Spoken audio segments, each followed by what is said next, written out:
চট্টগ্রামে এআইআইবিকে জীবাশ্ম জ্বালানি থেকে বিনিয়োগ প্রত্যাহার করে নবায়নযোগ্য জ্বালানিতে অর্থায়নের আহ্বান জানিয়েছে নাগরিক পথযাত্রা।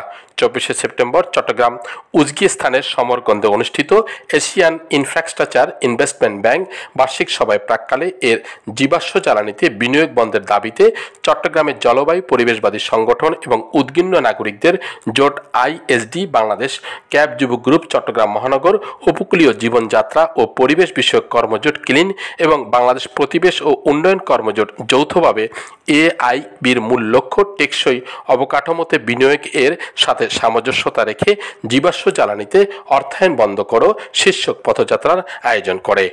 তারা এআইআইবিকে তেল, কয়লা এবং গ্যাস অবকাঠামোতে অর্থায়ন বন্ধ করে জলবায়ু পরিবর্তনকে আরও তীব্র করা প্রকল্পগুলির পরিবর্তে নবায়নযোগ্য শক্তি প্রকল্পে অর্থায়নকে অগ্রাধিকার দেওয়ার আহ্বান জানান।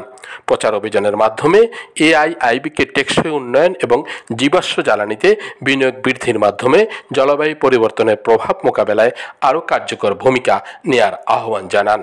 অংশগ্রহণকারীরা অভিনব উপায়ে তাদের প্রতিবাদ প্রকাশ করেন, যেখানে পরিবেশের ক্ষতি এবং জীবাশ্ম জ্বালানির নেতিবাচক প্রভাবগুলো তুলে ধরার জন্য সৃজনশীল শোভাযাত্রা এবং শান্তিপূর্ণ প্রতিবাদ দেখা যায়।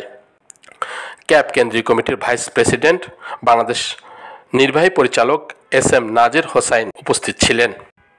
পথযাত্রা প্রতিবাদ সভায় সংহতি জানিয়ে বক্তব্য রাখেন সবুজের যাত্রার নির্বাহী পরিচালক সায়রা বেগম, ক্যাব সদরঘাট থানা সভাপতি মোহাম্মদ শাহিন চৌধুরী, জেলা সামাজিক উদ্যোক্তা পরিষদের যুগ্ম সম্পাদক মোহাম্মদ জানে আলম, ক্যাব 7 নং পশ্চিম 16 শহরের আব্দুল আওলাদ, ক্যাব যুবক গ্রুপ চট্টগ্রাম মহানগরের সভাপতি আবু হানিফ নোমান, সিদ্রাতুল মানতাহা, ইমদাদুল ইসলাম সহ আরও অন্যান্য নেতৃবৃন্দরা এ সময় উপস্থিত ছিলেন।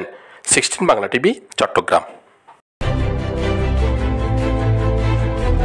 16 বাংলা টিভি, আবহমান বাংলার